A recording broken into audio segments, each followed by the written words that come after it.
Bonjour et bienvenue dans cette foire aux questions sur Entracte Science où j'accueille aujourd'hui le docteur Thierry Smith. Thierry, bonjour. Bonjour.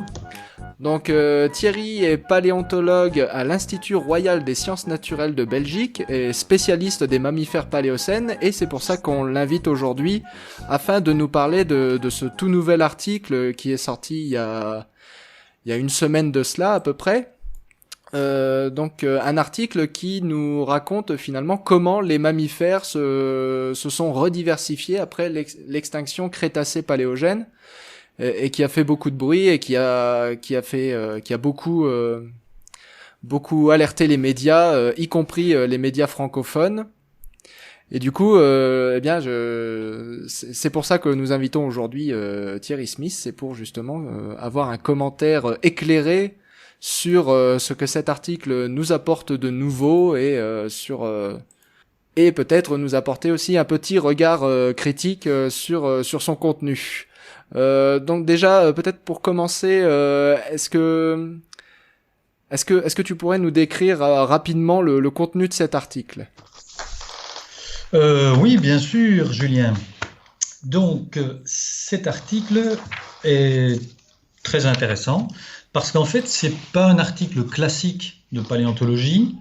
C'est vraiment une étude multidisciplinaire. Il y a 16 auteurs à l'article. C'est un article un peu inhabituel, je dirais, parce que pour la revue Science, d'habitude, les articles ne sont pas présentés comme ça. Et ici, on a vraiment c'est plutôt un calcul. C'est une espèce d'énorme calcul mathématique sur le premier million d'années qui suit la limite Crétacé-Paléogène. Et dans l'étude multidisciplinaire, on a de la stratigraphie à haute résolution. Donc, les collègues américains ont vraiment étudié le bassin de Denver, au Colorado, avec une approche vraiment à haute résolution, graphie très précise. Ils ont fait à ça, ils ont ajouté à ça du paléomagnétisme, de la paléopalinologie, donc l'étude des pollénespores, mais vraiment en détail. Alors l'étude des feuilles, ils retrouvent toute une série de feuilles qui sont magnifiques, et par le calcul des températures maximales de l'époque qui est basé sur la bordure des feuilles, sur les stomates, sur les nervures, etc. Donc sur la structure des feuilles. Donc il faut pour ça connaître la diversité des feuilles. Et enfin sur les vertébrés où ils ont étudié 3 groupes, les mammifères, les crocodiles et les tortues. Donc il nous faut une grosse soupe avec tout ça et ils essayent de reconstituer le premier million d'années qui suit la limite Kp. D'accord. Et quand tu parles de stratigraphie à haute résolution, de quel genre de résolution on parle? En quoi c'est différent de la résolution normale, j'ai envie de dire? Oui, mais en fait c'est parce que en Europe on a une stratigraphie qui est généralement un grand patchwork entre du marin, beaucoup, je suis belge, donc en Belgique, on a une stratigraphie qui est connue depuis au moins le 19e siècle, il y a une série d'étages de l'échelle géologique des temps qui est établie en Belgique, et on a une stratigraphie qui est très marine, c'est classique, c'est là-dessus qu'on base la stratigraphie, et on a quelques épisodes continentaux finalement, et on essaye de reconstituer l'ensemble. Maintenant, il y a des régions du monde, que ce soit en Asie, que ce soit en Amérique du Nord ou en Inde, ou un peu aussi en Amérique du Sud, où on a des grands bassins sédimentaires continentaux, comme c'est le cas ici dans cette étude. Et d'ailleurs, ils comparent 4 bassins. Bon, ils viennent montrer que le bassin qu'ont étudié est évidemment le meilleur et le plus complet. C'est un peu le but de l'article. Mais effectivement, ces grands bassins sédimentaires, qu'il y a par exemple au Wyoming, au Montana, au Nouveau-Mexique ou au Colorado dans leur cas, sont des bassins extraordinaires avec des centaines, voire des milliers de mètres d'épaisseur, entièrement continentales, et où on a vraiment une succession qui sont comme les pages d'un livre, avec des faunes et des flores, l'une ou l'autre, ou parfois les deux, c'est rarement les deux ensemble, mais qui s'enchâssent dans cette stratigraphie, et on peut suivre parfois, moi j'ai travaillé au Wyoming, donc je connais mieux évidemment cette région-là, mais où on peut suivre les lignées, par exemple, des mammifères à travers le temps, pratiquement en un même endroit dans la section. faut reconnaître qu'il n'y a pas beaucoup d'endroits dans le monde où on peut faire de la de la paléontologie, paléno et vertébrés, avec une résolution pareille, quoi. Ouais, parce que je vois dans l'article, il parle quand même de 27 km² d'outcrop, donc 27 km² d'affleurement, Oui. sur une section de 250 mètres, c'est ça? 250 Oui. mètres d'épaisseur. Oui. Disons 250 mètres parce qu'ils se sont limités au premier million d'années qui suit la limite capée. Quand nous, on travaillait au Wyoming, je me rappelle qu'on avait 700 mètres pour le Paléocène et on avait 1200 mètres rien que pour l'Éocène inférieur. Donc tu vois, les épaisseurs, c'est colossal et c'est étendu sur des kilomètres et des kilomètres carrés. Donc c'est vraiment bon, c'est différent de la petite Belgique où nous, on a des coupes qui font 3 mètres de haut. Et donc du coup, ce serait ces épaisseurs sédimentaires qu'apporterait de nouveau cet article. Qu'est-ce qu'il y a finalement, qu'est-ce que cet article apporte de nouveau? Parce que ce qu'on voit beaucoup sur Internet, c'est finalement, on nous dit finalement, on a enfin une image de comment les mammifères ont pris le contrôle de la Terre après l'extinction des dinosaures, mais enfin c'est quelque chose qu'on savait déjà ça. Donc qu'est-ce que cet article finalement apporte de nouveau? Est-ce que c'est juste ce point de vue sédimentaire et si c'est surtout le point de vue sédimentaire dans ce cas, qu'est-ce qu'il y a de plus qu'avant en fait? Voilà.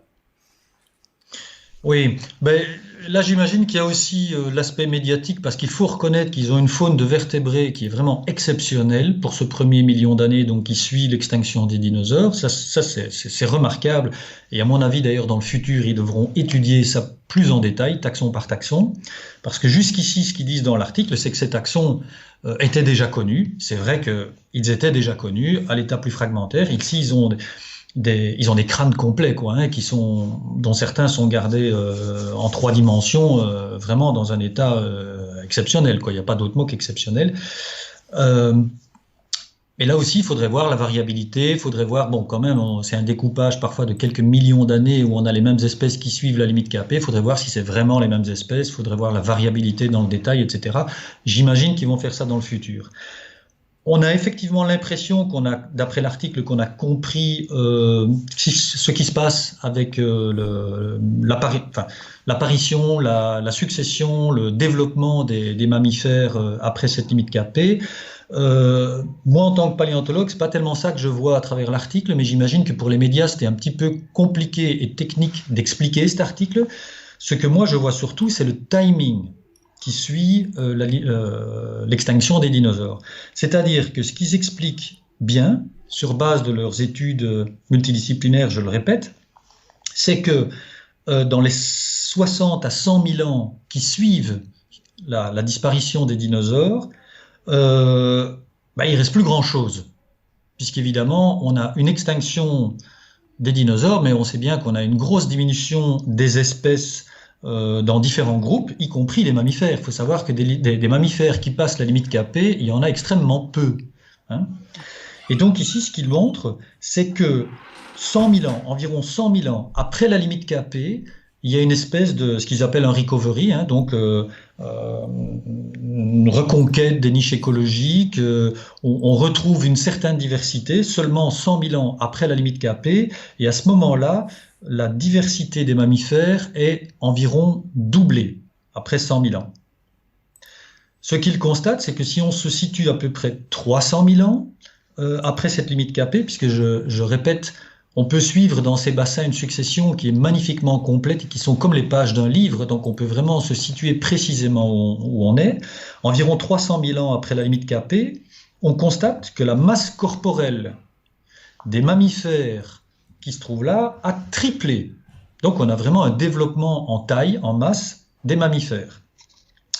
On constate que cette masse corporelle qui a triplé coïncide, plus ou moins parfaitement, avec une augmentation de la diversité spécifique de la mégaflore.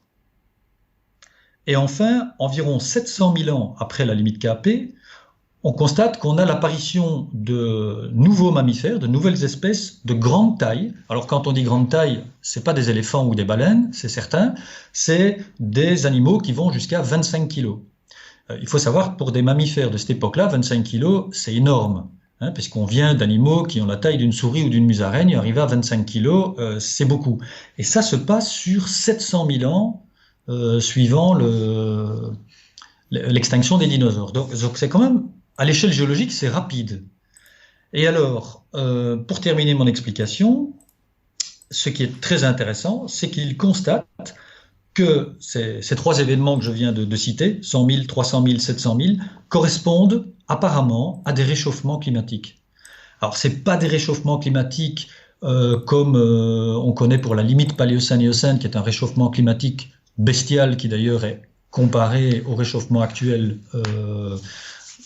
anthropogénique, ou en tout cas les scientifiques de plus en plus poussent pour ça, pour étudier cette limite Paléocène-Éocène, parce que c'est une bonne comparaison, même si évidemment l'homme n'était pas là il y a 56 millions d'années. C'est pas des réchauffements de ce type-là, mais c'est quand même un réchauffement de l'ordre d'environ 5 degrés en moyenne pour le premier épisode qui se passe après 100 000 ans, et les épisodes à 300 000 et à 700 000 après la limite Kp sont des réchauffements de l'ordre de 2 à 3 degrés. Donc ça, c'est quand même intéressant. Et alors, en fait, il y a encore un autre événement que je dois citer. C'est l'événement vers 700 000 ans, quand on a l'apparition de nouvelles espèces, y compris des mammifères de grande taille. Eh bien, ça coïncide avec l'apparition des légumineuses. Alors, les légumineuses, ce sont des plantes extrêmement importantes dans l'évolution, parce qu'on les connaissait... les enregistrements fossiles les plus anciens, notamment en Amérique du Sud et tout, étaient aux alentours de 58-60 millions d'années. Ici, ils ont l'apparition 700 000 ans après la limite Kp des légumineuses, donc on est quand même à 65 millions d'années. Donc ils ont en même temps le plus ancien enregistrement de légumineuses. Alors les légumineuses, c'est la famille des fabacées, et les fabacées, c'est tout ce qui donne les haricots, le soja, les lentilles. Donc, on a tout de suite compris que pour des mammifères, pouvoir manger des légumineuses, c'est un apport nutritif énorme. Donc, j'imagine que ça aussi, c'est quelque chose qu'ils vont suivre plus tard avec d'autres études, parce qu'il y a une relation entre la flore et la faune, avec des apparitions de plantes qui sont capitales dans l'évolution de certains vertébrés, et de mettre tout ça ensemble avec des réchauffements climatiques, tout ça après l'extinction des dinosaures. Là, faut reconnaître, chapeau, avec une faune exceptionnelle. C'est surtout l'accumulation de toutes les données et cette faune je suis tout à fait d'accord, valait la publication dans Science. Maintenant, bon, effectivement, l'article est un petit peu technique, un petit peu compliqué, et je peux imaginer que les médias ont réduit ça à une faune exceptionnelle. D'accord.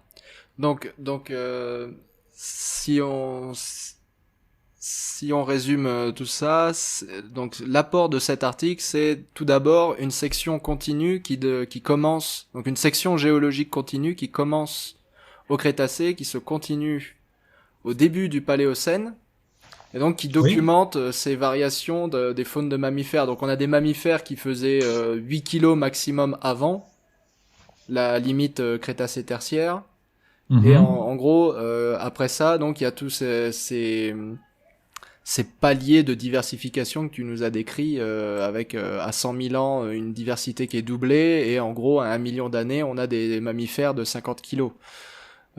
Qui sont déjà donc en 1 million d'années, cette nouvelle section finalement elle documente la rediversification des mammifères après 50 millions d'années. D'ailleurs il y a pas que des mammifères, si je ne m'abuse, il y a aussi des crocos, des tortues.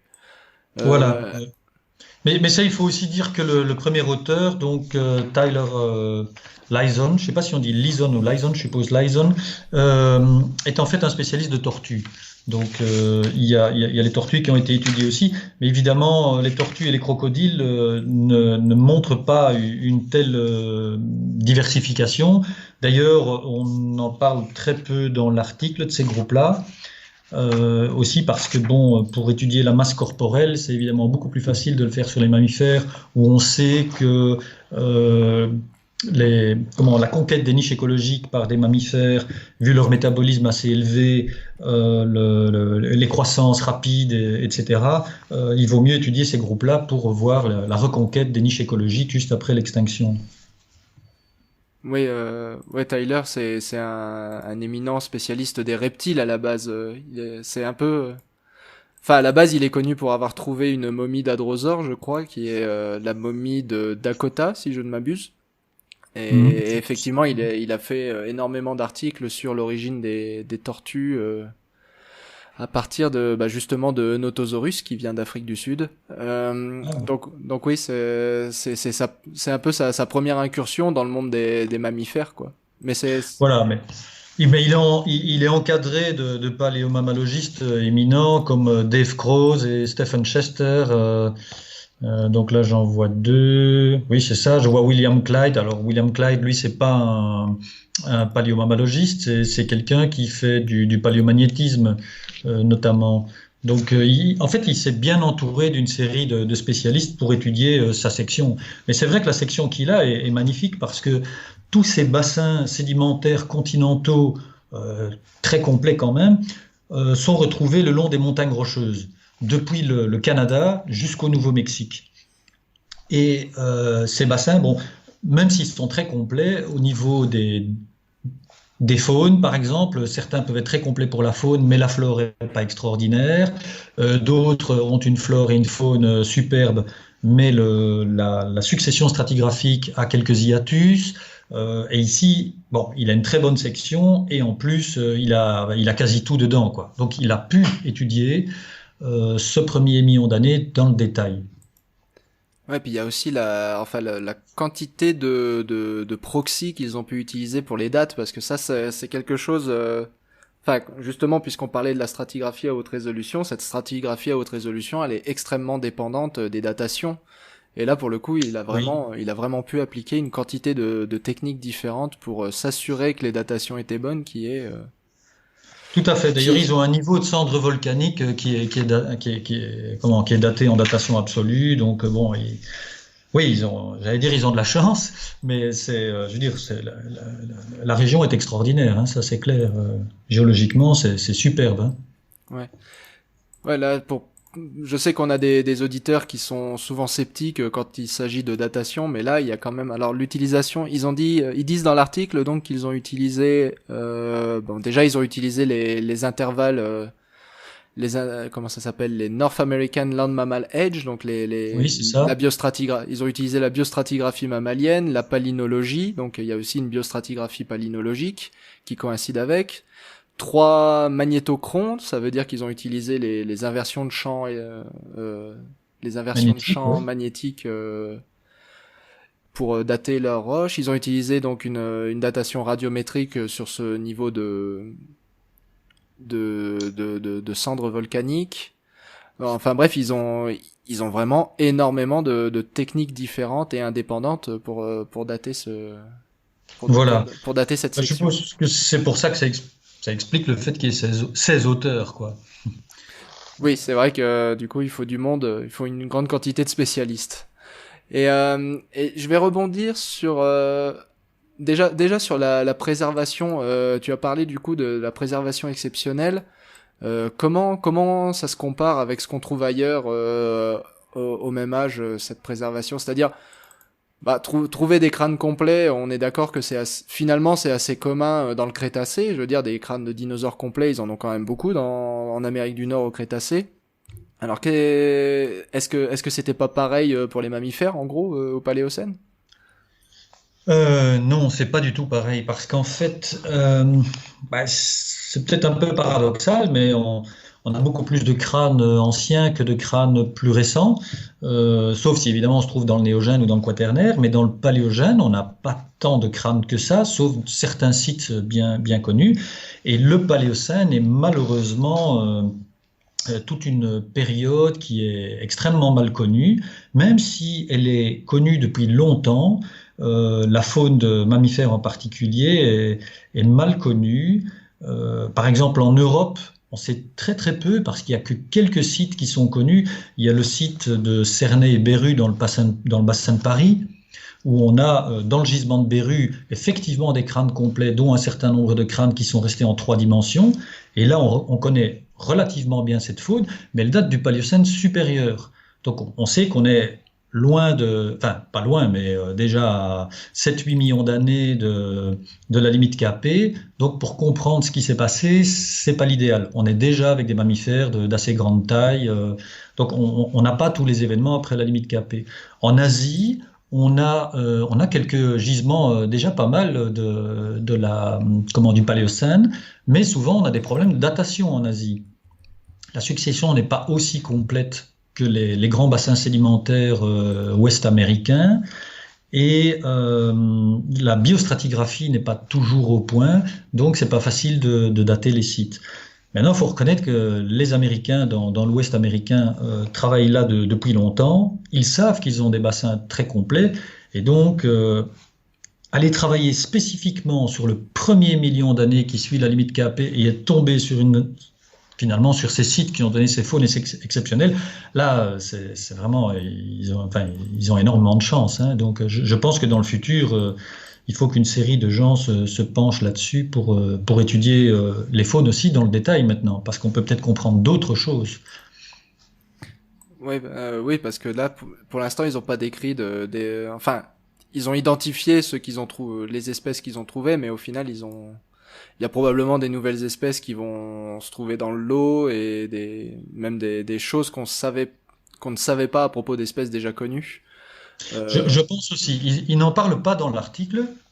C'est normal, l'article est focalisé sur ces événements chronologiques qui suivent l'extinction des dinosaures et c'est focalisé là-dessus.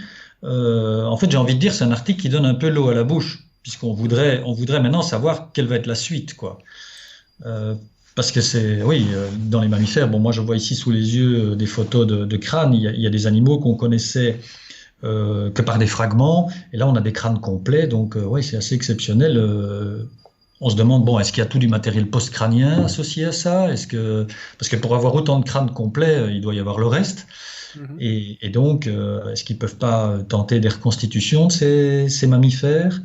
Parce qu'il y a quand même une série de mammifères du début du Paléocène où actuellement on sait absolument pas à quoi ils ressemblaient, quoi, hein. Il y a des ordres entiers qu'on connaît par quelques dents et on ne sait absolument pas à quoi ressemblaient ces animaux. Oui, et qui n'ont aucun représentant moderne au Qui Paléogène. n'ont aucun représentant moderne, exactement. Donc, comme tu sais, Julien, notre groupe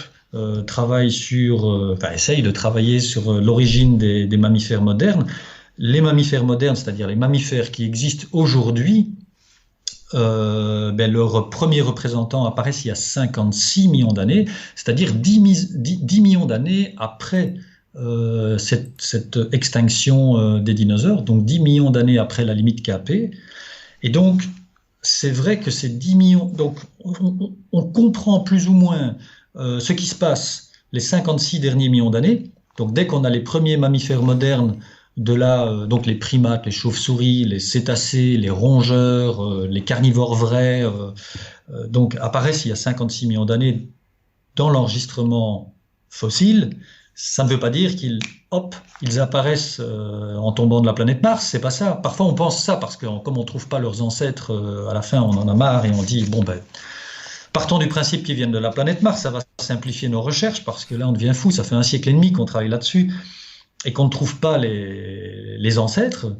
Et donc, c'est pour ça que les paléontologues de mon équipe ou des gens qui travaillent sur la même époque, sur la limite paléocène-Éocène, se sont aussi beaucoup intéressés au Paléocène en disant on doit trouver les ancêtres de ces mammifères modernes.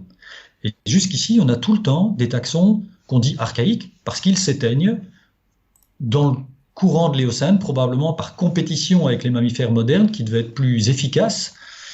Et, euh, et donc, on cherche des ancêtres dans ces mammifères du Paléocène, mais on ne les trouve pas vraiment. Ici, C'est quoi ces taxons quels sont ces groupes archaïques? ces groupes archaïques, d'abord, il y en a un premier qui est un grand classique qu'on appelle les condylartres. Ah oui. Alors, les condylartres, c'est un groupe poubelle, c'est-à-dire que c'est grosso modo tout un tas d'herbivores non modernes. Donc des animaux qui avaient la niche écologique des premiers périssodactyles, des premiers petits chevaux ou des premiers artiodactyles, mais qui ne sont ni périssodactyles ni artiodactyles. Donc on les a mis dans les condylarthres. Donc des dents, des animaux qui ont des dents qu'on va appeler bunodontes, donc des dents à bosse je ne veux pas dire qui broutaient, mais qui mangeaient des végétaux et qui ont disparu. On a un autre groupe qui est quand même assez connu, ce sont les Plésiadapiformes, parce qu'il y a le genre Plésiadapis qui était considéré longtemps comme un primate. Pour ma part, ce grand groupe ce ne sont pas des primates, ce sont des mammifères arboricoles, donc il y avait une niche écologique similaire aux primates. Mais quand on voit un squelette complet de Plésiadapiformes, ben on se rend compte qu'ils n'avaient pas la main préhensile, ils n'ont pas le pouce opposable aux autres doigts. Ils avaient des griffes, pas des ongles. Ils grimpaient comme des écureuils, pas comme des primates. Surtout, ils n'ont pas la barre postorbitaire qui est fermée, donc avec les yeux qui sont ramenés de face et la vision stéréoscopique, ben, ils ont des yeux latéraux comme un lapin. Ils ont déjà toute une série de spécialisations avec des longues incisives comme des rongeurs et non pas des petites incisives comme ont les premiers primates.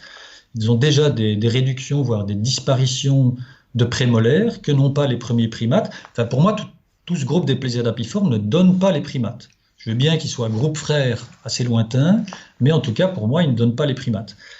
Mais bon, c'est un groupe important qui a perduré toute une partie de ce Paléocène et il va aussi s'éteindre dans le courant de l'Éocène, probablement par compétition avec les primates. On a d'autres groupes, les leptictidés, les cymolestidés, ce sont des groupes qu'on va souvent associer à des insectivores, mais ce n'est pas des insectivores comme les insectivores modernes, ce sont des insectivores dits archaïques. Mais toute cette faune de ces animaux archaïques sont là dans le Paléocène, la plupart disparaissent dans le courant de l'Éocène, probablement par compétition, mais il faut bien qu'on trouve les ancêtres de ces mammifères modernes. Donc on cherche d'abord dans le Paléocène. Ouais. Ouais, et puis il y a encore d'autres choses, les pantodontes, les dinocérates, les... Voilà. Donc il y a vraiment tout... En fait, ce qu'il y a d'intéressant, c'est de voir que... Donc cet article, pour en revenir à cet article, il est résumé par les médias comme la grande radiation des mammifères. Donc comment une nouvelle découverte a documenté la grande radiation des mammifères après l'extinction des dinosaures. Mais cette radiation de mammifères, en fait, elle a rien à voir avec les mammifères modernes. Non, c'est ça, elle n'a rien à voir avec les mammifères modernes. Mais bon, les choses sont comme ça. En fait, on constate qu'on a des mammifères depuis quoi? Près de 200 millions d'années. Donc, autant de temps que les dinosaures, hein. Ils survivent aux dinosaures, mais à la limite capée, il y a en fait très peu de mammifères qui passent la limite capée. Donc, eux aussi subissent une extinction en masse. Et puis, au Paléocène, on a des mammifères qui, par rapport à aujourd'hui, sont des mammifères archaïques. Donc longtemps, on s'est dit, ben oui, c'est normal. Ce sont les descendants de ces mammifères archaïques du Crétacé, donc ceux qui coexistaient avec les dinosaures. Et ensuite, les premiers modernes apparaissaient à l'Éocène. OK. Sauf que quand on regarde dans le détail, en fait, il y a très peu de mammifères qui passent la limite capée. Ils subissent une extinction quasi en masse, comme les dinosaures, sauf qu'ils n'ont pas été complètement anéantis, heureusement pour nous. Et maintenant, on se rend compte de plus en plus que dans le Paléocène, quand on va voir dans le détail, parce que c'était négligé longtemps, ces mammifères du Paléocène ne sont pas les mêmes que ceux de la fin du Crétacé. Donc, ce qui est rigolo enfin rigolo, curieux, on va dire, pour des gens comme moi, c'est que longtemps on s'est penché sur la limite Paléocène-Éocène en disant quels sont les mammifères archaïques qui donnent naissance aux mammifères modernes, et maintenant on va se poser la question, quels sont les mammifères archaïques de la fin du Crétacé qui donnent les mammifères du Paléocène? Tu vois, on a une évolution en 3 étapes, là, si on veut. Les mammifères archaïques du Crétacé, ensuite d'autres mammifères archaïques du Paléocène, et ensuite les mammifères modernes au début de l'Éocène. Donc, ça devient compliqué, hein.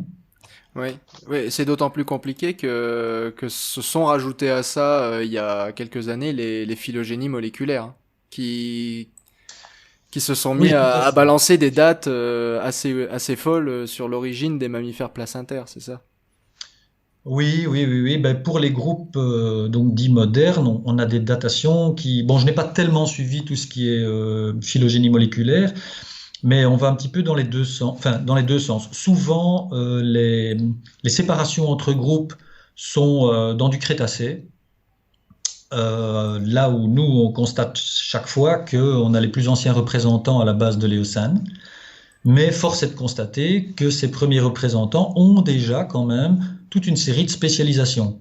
Donc les premières chauves-souris ont déjà des ailes de type chauve-souris. Les premiers primates ont déjà les yeux de face. Les premiers rongeurs ont déjà les incisives à croissance continue. Hein. Et moi aussi, je peux continuer comme ça. Mais il faut bien qu'ils viennent de quelque chose.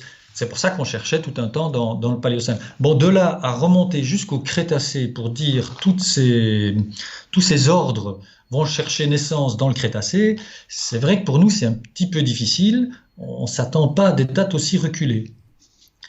Par D'aut- contre, ce qu'on a constaté, c'est que dans l'apparition de certains genres ou de certaines familles, où les molécularistes nous disaient ça apparaît il y a 10-15 millions d'années, ou pour des genres, ou 30 pour des familles, par exemple, ben on se retrouve avec certains genres qui ont plus de 30 millions d'années. On a publié il n'y a pas longtemps la plus ancienne chauve-souris appartenant au genre Myotis.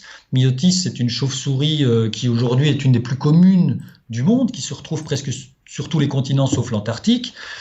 Et ben, cette chauve-souris, nous, on l'a dans nos sites à 33 millions d'années, là où les molécularistes l'avaient beaucoup plus jeune, en fait. Donc là, on a l'horloge des molécularistes qui se retrouve dans l'autre sens.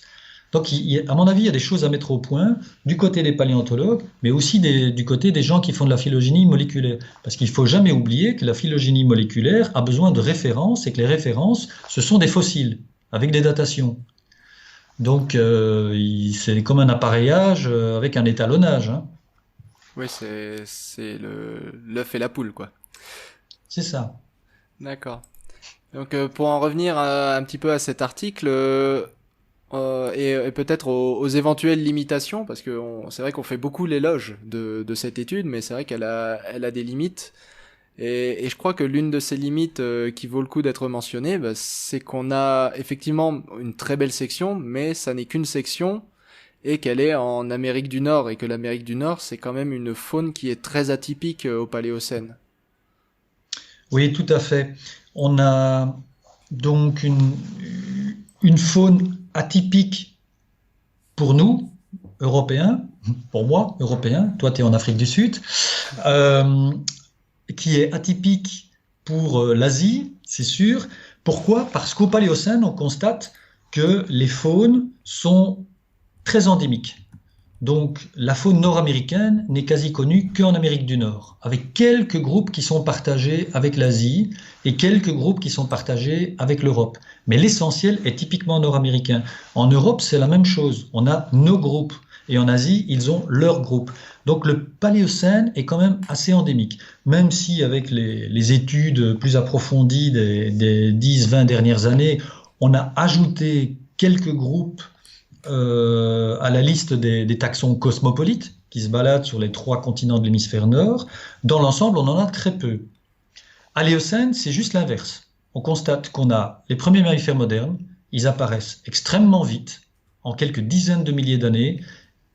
Ils conquérissent tout l'hémisphère nord et on se retrouve avec des groupes qui sont les mêmes sur les trois continents de l'hémisphère nord, mais aussi des genres et parfois des espèces qui sont extrêmement proches, voire dans la même lignée, alors qu'on est sur des continents différents. Donc, par exemple, ce qu'on a dans nos faunes belges, on a des taxons qui sont quasi, en tout cas sur base des dents et de certains os, exactement les mêmes qu'au fin fond du Wyoming. Aujourd'hui, on a près de 10 000 kilomètres entre la Belgique et le Wyoming, mais on a des faunes qui sont quasi les mêmes, sauf que nos taxons sont un petit peu plus petits. Donc, quand même, on a un cosmopolitisme, c'est ce qu'on dit, un cosmopolitisme, enfin Cosmopolitanisme, je crois. je ne sais pas comment on dit. En tout cas, on a des faunes qui sont vraiment les mêmes sur les trois continents de l'hémisphère nord, alors qu'au Paléocène, pas du tout. C'est beaucoup plus endémique. Est-ce qu'on a des faunes d'âge comparable qui sont juste après la limite KT en Europe et en Asie? Ah, ça, c'est une très bonne question parce qu'en fait, c'est ça qu'il faudrait chercher.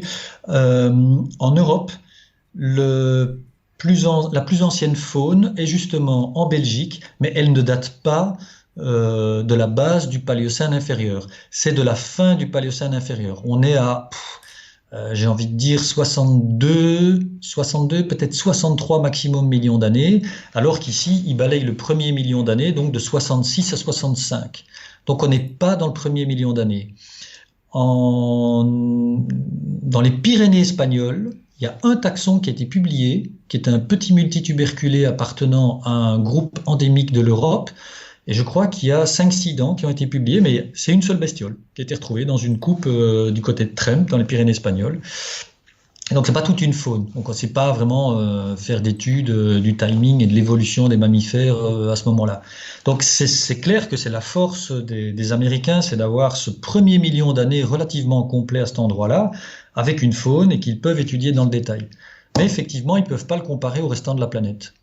Donc, il faudrait voir si sur les autres continents, on a la même chose. Est-ce que ce qui se passe dans le timing, dans l'augmentation des masses corporelles, la synchronisation avec ces réchauffements, avec l'apparition de certains taxons dans les plantes, est-ce que c'est à l'échelle de la planète ou est-ce que c'est uniquement en Amérique du Nord? Ça, c'est vrai que c'est la question suivante qui se pose, mais ça va pas être facile d'y répondre parce que pour ça, il faudrait un enregistrement fossile plus complet sur les autres continents. D'accord. Et est-ce qu'on a une idée de pourquoi en Amérique du Nord il y a un enregistrement quasi continu entre le Crétacé et le Paléogène? Est-ce qu'on sait quelles conditions ont permis ça? Mais en fait, c'est dû aux montagnes rocheuses, hein. Tous ces bassins sont le long de la partie est des Rocky Mountains. Et donc, comme je disais, depuis l'Alberta, depuis le Canada jusqu'au Nouveau-Mexique, il y en a partout de ces bassins. Ce sont des grands bassins de subsidence, certains qui ont fait une subsidence assez continue, assez complète. Et on pense souvent au Wyoming parce que c'est ce qui est le plus cité, où on a une énorme subsidence, comme je disais, l'Éocène inférieur qui représente grosso modo 7 millions d'années et qui est étalonné sur 1200 mètres.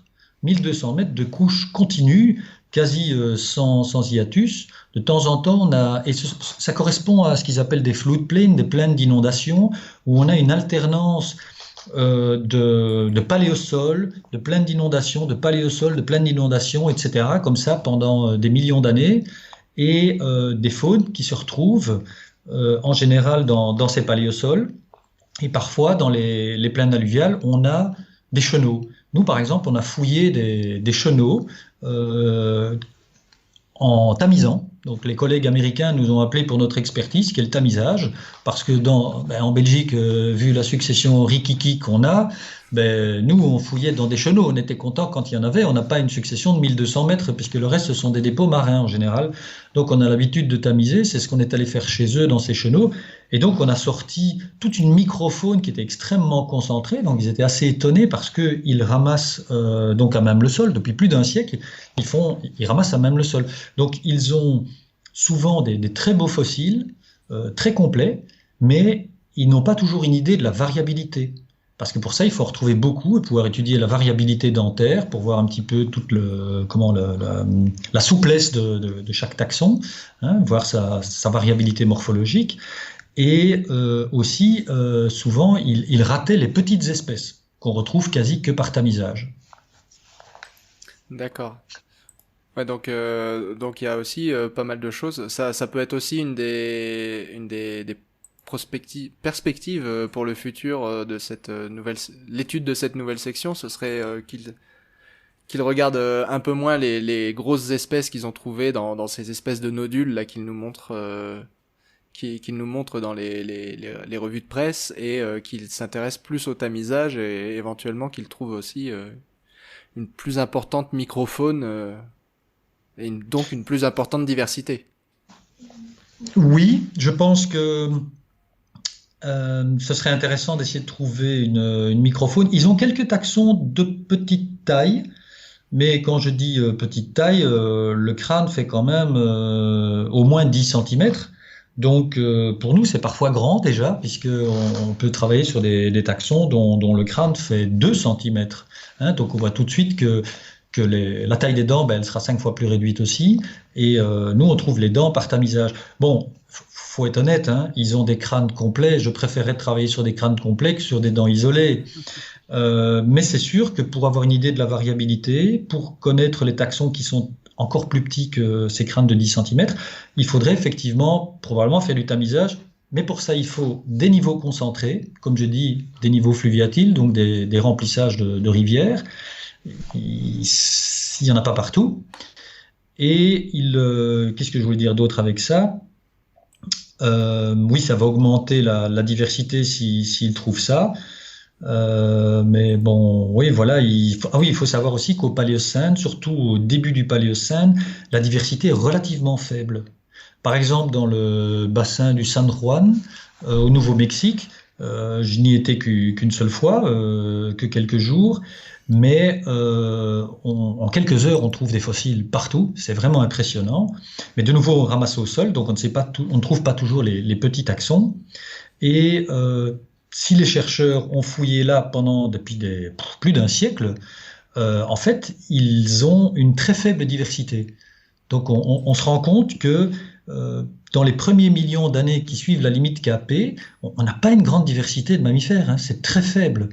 Donc pour comprendre pourquoi à la fin du Paléocène, on a une telle diversité, et surtout à la base de l'Éocène, on a une telle diversité quand on a les premiers mammifères modernes, d'où viennent tous ces mammifères? Ça c'est vraiment, enfin c'est une énigme, hein. Oui, oui, et puis d'autant plus que du coup il faudrait avoir une meilleure idée de ce qui se passe ailleurs, du coup qu'en Amérique du Nord, puisque comme tu disais, il y a les bassins sédimentaires en Europe et en Asie sont très discontinus et relativement de petite taille. Et puis il y a tout ce qui se passe en Amérique du Sud et en Afrique où là, basiquement, on n'en sait rien. Là, Oui, on n'en sait rien. Pour l'Afrique, c'est terra incognita, ça c'est certain. Mais c'est pas facile d'y fouiller non plus. Et oui, mais en fait, on constate au Paléocène qu'on a chaque fois des faunes endémiques. Mais si les mammifères modernes apparaissent à la limite Paléocène-Éocène un peu partout, si on voit qu'il y a quand même des taxons au Paléocène qui sont communs entre continents de l'hémisphère nord, ça veut quand même dire qu'il y a eu des échanges. Il n'y en a pas eu beaucoup, mais il y en a eu. Et je pense que parfois il ne faut pas beaucoup d'échanges pour donner naissance à une nouvelle radiation. Il suffit que quelques groupes passent d'un continent à l'autre. S'ils arrivent à s'y établir, ils arrivent à résister à la compétition des endémiques, ils peuvent exploser rapidement. Et ça pourrait expliquer pourquoi on a subitement, comme ça, dans le Paléocène nord-américain, bang, des nouveaux groupes qui apparaissent et qui ensuite se diversifient. Je vois pas beaucoup d'autres explications que des dispersions. Parce que sinon, cette faune du premier million d'années de l'Amérique du Nord, on aurait quand même une plasticité. C'était le mot que je cherchais tout là tantôt quand je disais souplesse, une plasticité des taxons qui fait ou qui ferait qu'elle puisse donner telle ou telle lignée. Or, quand on voit dans le Paléocène un petit peu plus tardif, mais c'est que quelques millions d'années, des mammifères, mais avec des morphologies radicalement différentes de celles du premier million d'années, je vois pas très bien comment elles peuvent apparaître que par dispersion, par migration. D'accord. Donc encore pas mal de zones d'ombre du coup. Même si ce nouvel article nous éclaire sur sur le premier million d'années après l'extinction Crétacé-Tertiaire, finalement, ça explique comment ces groupes archaïques sont apparus, mais on ne sait toujours, ça n'explique toujours pas comment les ancêtres des mammifères modernes, finalement, sont Non, apparus. oui, effectivement, ça n'explique pas l'apparition des mammifères modernes, mais bon, c'était pas vraiment l'objet de l'article non plus, c'était de comprendre le premier million d'années. Maintenant, ce qui serait intéressant, c'est qu'ils continuent leur étude en comparant plus en détail avec le dernier million d'années du Crétacé, pour Mhm. voir vraiment ce qui passe et ce qui passe pas, parce que là aussi, c'est une grosse énigme. Au début, on croyait que tous ces mammifères du Paléocène étaient des descendants des mammifères du Crétacé. On se rend compte que c'est pas le cas aujourd'hui. Il y a extrêmement peu de groupes qui passent. Donc d'où viennent ces mammifères du premier million d'années du Paléocène? Ça, c'est aussi une énigme. Parce que tout un tas de groupes qui sont présentés ici dans cet article, qui est remarquable, n'existent pas dans le dernier million d'années du Crétacé en Amérique du Nord, dans ces mêmes bassins. Donc d'où ils viennent? Toujours plus de questions. Ah oui, c'est pour ça que j'étudie les mammifères d'ailleurs, hein. Il faut se gratter les méninges, j'adore. Alors peut-être une dernière question avant de conclure. Quelles sont les possibilités de faire une découverte similaire en Europe? Ah, oui. Mais en fait, on n'a pas une succession continue comme dans ce bassin de Denver qui est spectaculaire. Ça, c'est certain. Mais on a quand même des faunes anciennes, comme la faune de Hénin en Belgique, qui est le niveau repère de l'échelle biochronologique des mammifères du Paléogène d'Europe. Je serai arrivé au bout de cette appellation compliquée. Et bon, malheureusement, ça donne pas des crânes complets, hein. Faut pas rêver. On a essentiellement des dents isolées. Mais on a les dents isolées de la faune la plus ancienne du Cénozoïque d'Europe. Donc nous aussi, on se demande quelle est cette faune endémique. Enfin, je dis endémique parce qu'en fait, là, je donne déjà la réponse. Elle est endémique parce que justement, elle n'est pas comme la faune nord-américaine. On a deux ou trois ordres de mammifères communs, tout le reste est différent. Donc on a vraiment des mammifères qui sont différents en Amérique du Nord, en Europe et en Asie. On ne connaît pas leur origine, sauf pour certains. Quelques-uns, on connaît leur origine, les autres, on ne sait pas. Et ensuite, ils disparaissent à des vitesses différentes sur les continents, probablement par des compétitions sur chaque continent qui n'ont pas été nécessairement les mêmes. Et alors, à la limite Paléocène-Éocène, qui est une limite extraordinairement intéressante, je trouve, là, on a des échanges, on a ces mammifères modernes qui apparaissent, et du coup, ces mammifères archaïques du Paléocène, ben, ils vont disparaître à des vitesses différentes en fonction des compétitions locales. C'est ce qu'on pense, hein, c'est ce qu'on observe. Et donc, pour trouver une faune remarquable comme celle des collègues américains, c'est pas gagné en Europe, parce qu'on a cette stratie patchwork compliquée. Il y a quelques faunes assez sympas dans le sud de la France, mais ce sont des faunes plutôt de l'Éocène inférieur. Vraiment, pour le Paléocène et le Paléocène ancien, il y a le gisement de Walbeck en Allemagne, qui sont des remplissages karstiques, mais qui a donné plutôt... Dans le temps, on le mettait dans le Paléocène supérieur, mais on se rend compte que c'est du Paléocène moyen, donc c'est pas mal, mais on n'a pas le début du Paléocène. Je me demande si dans les Pyrénées espagnoles, on pourrait pas fouiller un peu mieux. En tout cas, on sait on a les âges à cet endroit-là. Il faudrait trouver la faune maintenant. D'accord. Et tout ça, c'est compliqué, tu l'as rapidement évoqué, tout ça c'est compliqué par le fait qu'à l'époque, l'Europe c'est des îles et que chaque île a son propre niveau aussi d'endémicité en fait. Oui, oui, ça c'est encore mal connu, c'est ce qu'on appelle le provincialisme. Alors, je me méfie aussi des grandes théories en disant, voilà, c'est du provincialisme, il y a le nord et le sud de l'Europe. C'est facile aussi pour expliquer les différences. Par contre, ça n'explique pas les similitudes, parce on a des taxons qui sont aussi communs, et bon, bah, ils ont dû passer. Donc, c'est pas toujours aussi simple ce provincialisme. Il faut voir aussi si le fait d'avoir un ensemble d'îles ne crée pas aussi j'allais dire des microclimats, c'est pas tout à fait ça, mais c'est pas loin. C'est-à-dire des environnements qui sont différents à certains endroits, qui peuvent faire qu'on ait des faunes qui ont évolué un peu localement et qui expliquent des différences. Donc, quand on est aux alentours de la limite Paléocène-Éocène, par exemple, il faut faire très attention si le taxon auquel on a affaire est un taxon appartenant aux mammifères modernes ou si c'est un taxon archaïque. Parce que, par exemple, on a dans le début de l'Éocène des espèces modernes, des artiodactyles par exemple, qui dans le nord de l'Europe appartiennent au même genre que ceux du sud de l'Europe, mais ne sont pas nécessairement dans la même lignée. On a déjà des spécialisations, alors que ceux du nord de l'Europe vont être dans la même lignée que ceux qu'on a au Wyoming. Donc il y a vraiment une paléogéographie qui est assez compliquée. Il y a ajouté à ça l'étude de la température. On a différents maximums thermiques qui se passent durant l'Éocène et qui semblent expliquer, enfin on pense que ça pourrait expliquer une série de dispersions. Au PITM, on a une dispersion, on n'a peut-être pas l'origine des mammifères modernes, mais on a les premiers qu'on constate dans les sédiments, dans l'enregistrement fossile, et on constate que ça coïncide avec un maximum thermique. On a ça apparemment de manière répétée dans l'Éocène, et on voit des petits changements dans les faunes ou des taxons qui viennent s'ajouter, probablement par migration, à des maximums thermiques. Et ça rejoint l'article de nos collègues américains, c'est que eux-mêmes, dans le Paléocène, ils ont une succession où ils sont allés étudier dans le détail à 100 000 ans, 300 000 ans, 700 000 ans après la limite capée, et ils constatent, pour les 3 événements que je viens de citer, 3 réchauffements. Alors des réchauffements peut-être pas aussi forts que dans l'Éocène inférieur, mais 3 réchauffements quand même.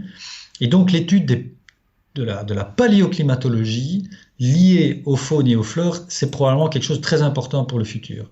Parce qu'apparemment ces bestioles et ces plantes, elles n'ont pas bougé comme ça. Il y a évidemment des raisons. D'accord. D'accord. Et peut-être un petit mot sur comment ils ont obtenu ces températures, parce qu'ils parlent d'un réchauffement, mais c'est pas. Enfin, généralement, les paléotempératures, on les mesure avec des isotopes. Là, c'est pas ça qu'ils ont utilisé. Oui, c'est ça. Donc d'habitude, on utilise de la géochimie, le carbone 13. Ici, ils ont utilisé de la paléobotanique.